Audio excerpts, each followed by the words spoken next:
दोस्तों, आज की कहानी काफ़ी रोचक है। सोना और चांदी से भी बड़ा धन क्या है, आइए इस कहानी से समझते हैं। एक फकीर एक वृक्ष के नीचे ध्यान करते थे।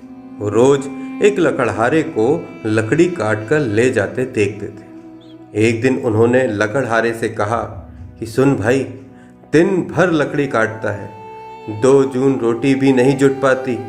तू जरा आगे क्यों नहीं जाता?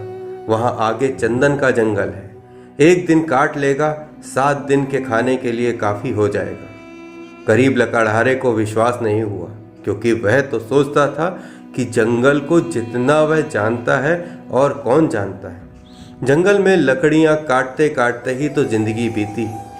यह फकीर यहाँ बैठा रहता है वृक्ष के नीचे, इसको क्या खाक पता होगा। मानने का मन तो ना हुआ, लेकिन फिर सोचा कि हर्ज क्या है, कौन जाने ठीक ही कहता हो, फिर झूठ कहेगा भी क्यों। शांत आदमी मालूम पड़ता है, मस्त आदमी मालूम पड़ता है, कभी बोला भी नहीं इससे पहले। एक बार प्रयोग करके देख लेना जरूरी है। फकीर के बातों पर विश्वास करके वह आगे गया।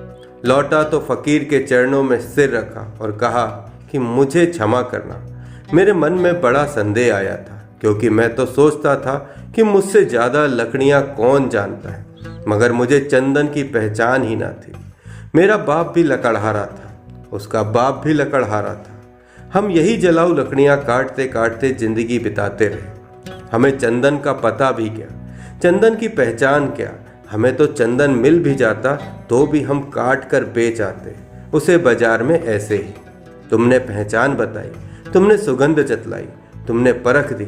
मैं भी कैसा अभागा हूँ, काश पहले पता चल जाता। फकीर ने कहा, कोई फिक्र ना करो, जब पता चला तभी जल्दी है, जब जागा तभी सवेरा है। दिन बड़े मजे से कटने लगे। एक दिन काट लेता, 7-8 दिन 10 दिन जंगल आने की जरूरत ना रहती। एक दिन फकीर ने कहा, मेरे भाई, मैं सोचता था कि तुम्हें कुछ अक्ल आएगी। जिंदगी भर तुम लकड़ियां काटते रहे, आगे ना गए। तुम्हें कभी यह सवाल नहीं उठा कि इस चंदन के आगे भी कुछ हो सकता है? उसने कहा, यह तो मुझे सवाल ही ना आया, क्या चंदन के आगे भी कुछ है? उस फकीर ने कहा, चंदन के जरा आगे जाओ तो वहाँ चांदी की खदान है। लकड़ियाँ काटना छोड़ो, एक दिन ले आओगे, 2, 4, 6 महीनों के लिए हो जाएगा। अब तो वह फकीर पर भरोसा करने लगा था, बिना संदेह किए भागा। चांदी हाथ लग जाए तो कहना कि क्या, चांदी ही चांदी थी। 4-6 महीने नदारद हो जाता, एक दिन आ जाता, फिर नदारद हो जाता। लेकिन आदमी का मन ऐसा मूड है कि फिर भी उसे ख्याल ना आया कि और आगे भी कुछ हो सकता है। फकीर ने एक दिन कहा कि तुम कभी जागोगे कि नहीं? मुझे ही तुम्हें जगाना पड़ेगा। आगे सोने की खदान है मूर्ख। तुझे खुद अपनी तरफ से सवाल, जिज्ञासा, मुमुक्षा कुछ नहीं उठती कि जरा और आगे देख लूं? अब 6 महीने मस्त पड़ा रहता है, घर में कुछ काम भी नहीं है, फुर्सत है। जरा जंगल में आगे देखकर क्यों नहीं ख्याल में आता तेरे? उसने कहा कि मैं भी मंदभागी, मुझे ये ख्याल ही ना आया। मैं तो समझा चांदी बस आखिरी बात हो गई, अब और क्या होगा। गरीब ने सोना तो कभी देखा ना था, सुना था। फकीर ने कहा, थोड़ा और आगे सोने की खदान है, और ऐसी कहानी चलती है। फिर और आगे हीरो की खदान है, ऐसे कहानी चलती है। और एक दिन फकीर ने कहा कि ना समझ, अब तू हीरो पर ही रुक गया। अब तो उस लकड़हारे को भी बड़ी अकड़ आ गई, बड़ा धनी जो हो गया था, महल खड़े कर लिए थे। उसने कहा, अब छोड़ो, अब तुम मुझे परेशान ना करो, अब हीरो के आगे क्या हो सकता है? उस फकीर ने कहा, हीरो के आगे मैं हूँ। तुझे यह कभी ख्याल नहीं आया कि आदमी मस्त यहाँ बैठा है, जिसे पता है हीरो की खदान का, वह हीरे नहीं भर रहा है, इसको ज़रूर कुछ और आगे मिल गया होगा, हीरो से भी आगे इसके पास कुछ होगा। तुझे कभी यह सवाल नहीं उठा? वह आदमी रोने लगा, फकीर के चरणों में सिर पटक दिया, कहा कि मैं कैसा मूढ़ हूँ, मुझे यह सवाल ही नहीं आता।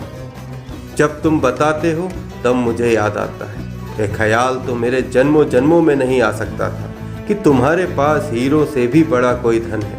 फकीर ने कहा, उसी धन का नाम है ध्यान।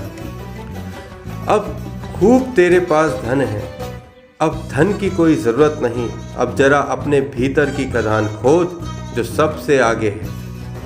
दोस्तों, यहाँ कुछ सीख मिलती है।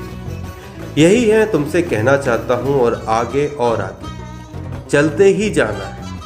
उस समय तक मत रुकना जब तक कि सारे अनुभव शांत ना हो जाए।